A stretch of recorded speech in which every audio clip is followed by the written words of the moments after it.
എല്ലാവർക്കും മല്ലുവുഡിന്റെ മറ്റൊരു വീഡിയോയിലേക്ക് സ്വാഗതം. വിലായത് ബുദ്ധ, ബൾട്ടി തുടങ്ങിയ സിനിമകളുടെ OTT അപ്ഡേറ്റ് ആണ് നമ്മൾ ഇന്നത്തെ വീഡിയോയിൽ നോക്കുന്നത്. ആദ്യത്തെ ഒരു അപ്ഡേറ്റ് നൈറ്റ് റൈഡേഴ്സ് എന്ന സിനിമയുമായി ബന്ധപ്പെട്ടതാണ്. മാത്യു തോമസ് നായകന സിനിമയാണ് നൈറ്റ് റൈഡേഴ്സ്. തിയേറ്ററുകളിൽ പരാജയപ്പെട്ട സിനിമയാണ് നൈറ്റ് റൈഡേഴ്സ്. ഈ സിനിമയുടെ OTT ഇപ്പോൾ വരാൻ പോവുകയാണ്. മനോരമ മാക്സ് ആണ് നൈറ്റ് റൈഡേഴ്സിന്റെ OTT വാങ്ങിച്ചിട്ടുള്ളത്. അതുപോലെ ആമസോൺ പ്രൈമിലും സിനിമ വരും. അടുത്തൊരു അപ്ഡേറ്റ് ഇന്നസെന്റ് എന്ന സിനിമയുമായി ബന്ധപ്പെട്ടതാണ്. നല്ലൊരു കോമഡി മൂവിയായിരുന്നു ഇന്നസെന്റ്. അൽത്താഫ് അനാർക്കലി മരക്കാരാണ് സിനിമയിൽ കേന്ദ്ര കഥാപാത്രമായി അഭിനയിച്ചിരിക്കുന്നത്. തിയേറ്ററുകളിൽ ഫ്ലോപ്പായ സിനിമയാണ് ഇന്നസെന്റ്. ഇപ്പോഴത്തെ മനോരമ മാക്സിൽ സിനിമ OTT റിലീസിന് ഒരുങ്ങുകയാണ്. ഡിസംബർ മാസത്തിലാണ് ഇന്നസെന്റ് സിനിമയുടെ OTT. അടുത്തൊരു അപ്ഡേറ്റ് ബസൂക്ക എന്ന സിനിമയുമായി ബന്ധപ്പെട്ടതാണ്. തിയേറ്ററുകളിൽ ഫ്ലോപ്പായാലും OTTയിൽ ഒരു വട്ടം കാണാനാണ് ആരാധകർ കാത്തിരിക്കുന്നത്. മമ്മൂട്ടിയുടെ സിനിമയായിട്ടും OTTയിൽ ബസൂക്ക വരുന്നില്ല. നേരത്തെ ചില റിപ്പോർട്ടുകൾ പ്രകാരം C5 ആയിരുന്നു OTT അവകാശം വാങ്ങിച്ചിട്ടുള്ളത്. പക്ഷേ ഇത്രയും കാലമായിട്ട് C5ഉം റിലീസാക്കിയിട്ടില്ല.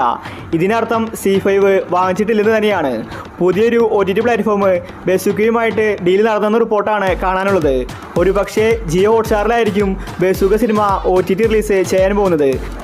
അടുത്തൊരു അപ്ഡേറ്റ് DNA എന്ന സിനിമയുമായി ബന്ധപ്പെട്ടതാണ്. നല്ലൊരു ത്രില്ലർ സിനിമയായിരുന്നു DNA. അസ്കർ, അന്ന റെജി, റായലക്ഷ്മിയാണ് സിനിമയിൽ അഭിനയിച്ചിരിക്കുന്നത്. ഈ സിനിമയുടെ OTT ഇതുവരെ വന്നിട്ടുണ്ടായിരുന്നില്ല. ഇപ്പോഴത്തെ മനോരമ മാക്സ് ആണ് DNA സിനിമയുടെ OTT വാങ്ങിച്ചിട്ടുള്ളത്. സിനിമ ഈ മാസം തന്നെ OTT റിലീസ് ചെയ്തേക്കും. അടുത്തൊരു അപ്ഡേറ്റ് കളങ്കാവൽ എന്ന സിനിമയുമായി ബന്ധപ്പെട്ടതാണ്. തിയേറ്ററിൽ നിന്ന് നല്ല റെസ്പോൺസാണ് കളങ്കാവൽ സിനിമയ്ക്ക് ലഭിച്ചിട്ടുണ്ടായിരുന്നത്. വിനായകൻ മമ്മൂട്ടിയാണ് സിനിമയിൽ പ്രധാന കഥാപാത്രമായി അഭിനയിച്ചിരിക്കുന്നത്. എല്ലാവർക്കും സിനിമ ഇഷ്ടപ്പെട്ടു. ഇപ്പോഴും സിനിമ ഓടിക്കൊണ്ടിരിക്കുകയാണ്. കളങ്കാവലിൻ്റെ OTT ഇപ്പോൾ സോണി ലീവാണ് വാങ്ങിച്ചിരിക്കുന്നത്. സിനിമ ന്യൂ ഇയർ സ്പെഷ്യലായിട്ട് OTTയിൽ വരുമെന്ന റിപ്പോർട്ടാണ് കാണാനുള്ളത്. കളങ്കാവൽ സിനിമ ഇതിനോടകം തന്നെ 50 കോടി ക്ലബിൽ ഇടം പിടിച്ചിട്ടുണ്ട്. അടുത്തൊരു അപ്ഡേറ്റ് എന്ന് സ്വന്തം പുണ്യാളൻ എന്ന സിനിമയുമായി ബന്ധപ്പെട്ടതാണ്. ഒരു കോമഡി ത്രില്ലർ സിനിമയായിരുന്നു പുണ്യാളൻ. തിയേറ്ററിൽ നിന്ന് എവറേജ് അഭിപ്രായമാണ് പുണ്യാളൻ നേടിയെടുത്തത്. ഇതുവരെ OTT റിലീസ് ചെയ്തിട്ടില്ല. ബാലു വർഗീസ്, അനശ്വര രാജൻ, അർജുൻ അശോകൻ ഇവരാണ് പുണ്യാള സിനിമയിൽ അഭിനയിച്ചിരിക്കുന്നത്. ഇപ്പോഴത്തെ മനോരമ മാക്സ് ആണ് പുണ്യാള സിനിമയുടെ OTT വാങ്ങിച്ചിട്ടുള്ളത്. അടുത്തൊരു അപ്ഡേറ്റ് മാസ്ക് എന്ന സിനിമയുമായി ബന്ധപ്പെട്ടതാണ്. ഇതൊരു തമിഴ് സിനിമയാണ്. ആൻഡ്രിയ കെവിനാണ് സിനിമയിൽ അഭിനയിച്ചിരിക്കുന്നത്. ഈ സിനിമയുടെ OTT അവകാശം ഇപ്പോൾ C5 ആണ് വാങ്ങിച്ചിരിക്കുന്നത്. അടുത്തൊരു അപ്ഡേറ്റ് എക്കോ എന്ന സിനിമയുമായി ബന്ധപ്പെട്ടതാണ്. നിലവിൽ തിയേറ്ററുകളിൽ ഹിറ്റായി ഓടിക്കൊണ്ടിരിക്കുന്ന സിനിമയാണ് എക്കോ. സന്ദീപാണ് സിനിമയിലെ നായകൻ. നല്ലൊരു ത്രില്ലർ സിനിമയാണ് എക്കോ. ഒരുപാട് പേർക്ക് സിനിമ ഇഷ്ടപ്പെട്ടു. എല്ലാവരും ഒരേ സ്വരത്തിൽ പോസിറ്റീവാണ് എക്കോ സിനിമയ്ക്ക് കൊടുത്തുകൊണ്ടിരിക്കുന്നത്.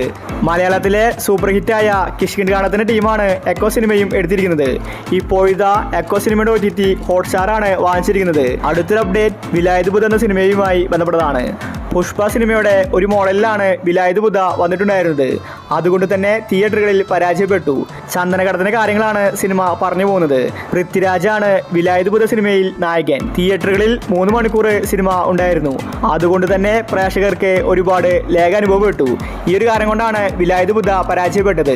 ഇപ്പോഴത്തെ ആമസോൺ പ്രൈമിൽ അടുത്ത വീക്ക് വിലായത് ബുദ്ധ OTT റിലീസിന് ഒരുങ്ങുകയാണ്. അടുത്തൊരു അപ്ഡേറ്റ് ഗെറ്റ് സെറ്റ് ബേബി എന്ന സിനിമയുമായി ബന്ധപ്പെട്ടതാണ്. തിയേറ്ററിൽ നിന്ന് നല്ല റെസ്പോൺസാണ് ഗെറ്റ് സെറ്റ് ബേബിക്ക് ലഭിച്ചിട്ടുണ്ടായിരുന്നത്. എന്നിട്ടും സിനിമ ഇതുവരെ OTT റിലീസ് ചെയ്തിട്ടില്ല. ഉണ്ണിമുകുന്ദനാണ് സിനിമയിലെ നായകൻ. അതുപോലെ നിഖില വിമലും സിനിമയിൽ അഭിനയിച്ചിട്ടുണ്ട്.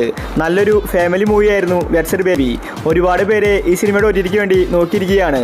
ഇപ്പോഴത്തെ മനോരമ മാക്സ് ആണ് ഗെറ്റ് സെറ്റ് ബേബി വാങ്ങിച്ചിരിക്കുന്നത്. അടുത്തൊരു അപ്ഡേറ്റ് ബൾട്ടി എന്ന സിനിമയുമായി ബന്ധപ്പെട്ടതാണ്. ഷൈനിക നായകന സിനിമയായിരുന്നു ബൾട്ടി. തിയേറ്ററിൽ നിന്ന് എവറേജ് അഭിപ്രായമാണ് ബൾട്ടി സിനിമ നേടിയെടുത്തത്. നല്ലൊരു ആക്ഷൻ മൂവിയായിരുന്നു ബൾട്ടി. ഇപ്പോഴത്തെ ഈ ഒരു സിനിമ OTT റിലീസിന് ഒരുങ്ങുകയാണ്. ആമസോൺ പ്രൈമാണ് ബൾട്ടി സിനിമയുടെ OTT വാങ്ങിച്ചിട്ടുള്ളത്. ക്രിസ്മസ് വീക്കിലായിരിക്കും ബൾട്ടി സിനിമ OTT റിലീസ് ചെയ്യുന്നത്. ഇനിയും ഒരുപാട് സിനിമകൾ OTT റിലീസ് ചെയ്യാനുണ്ട്. അപ്പോൾ നിങ്ങൾ കാത്തിരിക്കുന്ന OTT മൂവി ഏതാണ്? അഭിപ്രായങ്ങൾ താഴെ കമൻറ്റ് ചെയ്യുക. ഇതുപോലത്തെ OTTക്ക് വേണ്ടി ഈ ചാനൽ മറക്കാതെ സബ്സ്ക്രൈബ് ചെയ്യൂ.